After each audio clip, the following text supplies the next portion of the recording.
Hello everyone. In the context of Operation Sindoor, today's Express article contained an explainer about air defense systems which can be extremely important for our prelims examination. So let's start with the basic question. Why do we need air defense systems? Because in modern warfare, threats don't just come from the ground, they come from the sky as well. So you have seen footage of how fighter jets, drones, cruise missiles are used in warfare, and if we don't stop them before they hit the target, the damage will be irreversible. So, what is it that you have to understand here when you're talking about air defense systems? We have to protect our critical assets before damage happens. So, just like we lock our doors to prevent theft from happening, countries deploy these air defense systems to detect, track, and destroy the incoming aerial threats before they strike. So let us understand in this lecture how these systems actually work. So you have to understand how these systems work. They work in layers. Firstly, we have to understand that purpose of these systems is to give us an early warning. So they will have some radars. These radar systems detect anything that is suspicious. Let's say, for example, there is an incoming drone or a missile.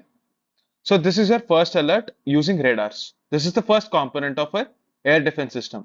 Then you have tracking system. This is just like our mind. They will have sensors and they track its speed, altitude, and direction. If some suspicious object is there, they'll have to decide, right, whether it is a bird or is it a missile, and they will need that system to decide very quickly. So that is a second component. Then you have a third component meant for neutralization. Finally, it launches an interceptor missile. An anti-aircraft gun will be put on it, or there can be a drone to kill the threat mid-air itself. This is where our S-400 comes into the picture. Okay, so we had this Operation Sindoor, which we already discussed, and during Pakistan's aerial attacks on our western front, India's air defense did not let a single major target hit us. So we will now discuss how Israel's Harop loitering munitions actually helped us in this scenario. Let's try to understand this from basics. So let's say you have a drone and this is like a flying robot that doesn't come back after it reaches its mission. It flies towards a target, crashes into it, and explodes on impact. And this is how we can use the word kamikaze. Kamikaze, it's a word taken from the World War era where Japanese pilots used to crash their planes into enemy ships. So, a kamikaze drone is a suicide drone. It's like a flying bomb that has a brain. Okay. So, this Harrow loitering munition is like a kamikaze drone. It flies over a target area, scans for any enemy radars or surface to air missiles, and then dives directly into the threat like a guided missile. It's like a smart, patient, and deadly weapon that we can have circling overhead until it finds its prey. So, this is extremely important for India because wars today are not fought only with tanks and infantry. You need to dominate airspace. This is the case that you have seen in case of Israel when they were fighting Hamas, and your defense should be ready. So, this air defense systems are what allow us a space to breathe safely during a time of war. If I have to sum up, air defense is all about, safeguarding our airspace in such a way that we see, track, and attack anything that threatens our sovereignty. So this can also be used in strategic offensive targeting using this Harop drones.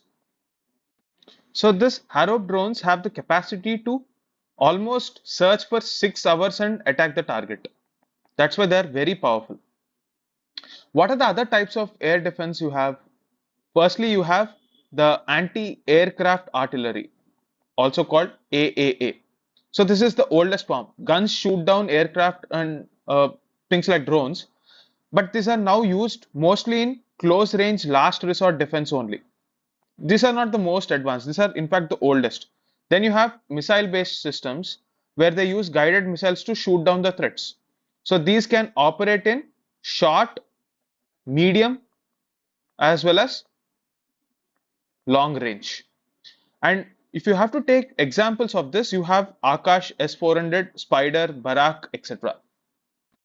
But after the first attack, it is Harup, which is the most important air defense system that we have, because it can search up to 6 hours and uses electro-optical sensors to attack the targets. So they were taking out all the surface to air missiles of the enemies out, which made us stronger. So this layered architecture where we have multiple systems, and the fact that we were not only using an imported system like Barak or S400, but also indigenous, shows us the strength that we have today. How do we use this same information for our GS-3 mains internal security? So I'll be telling you some lines that you can use in your answers. The first one is that Operation Sindoor can be a testimony to the fact that the era of silent endurance is over for us.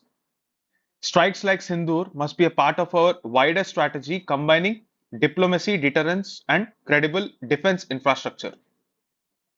Now let us see how we can use this information to write a good mains answer.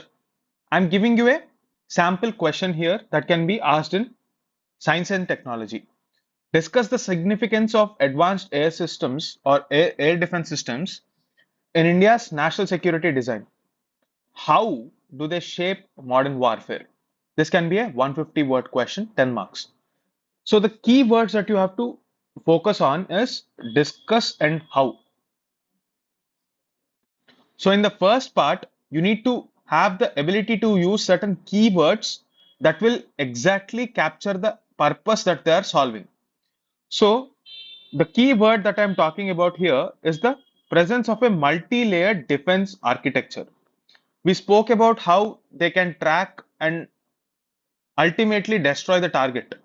So you need to capture that entire idea through a keyword or a key phrase, and that key phrase here that you need to use in your introduction is the word of or the phrase of multi-layered defense architecture. Otherwise, you will end up using many more words which will otherwise be captured in this single phrase.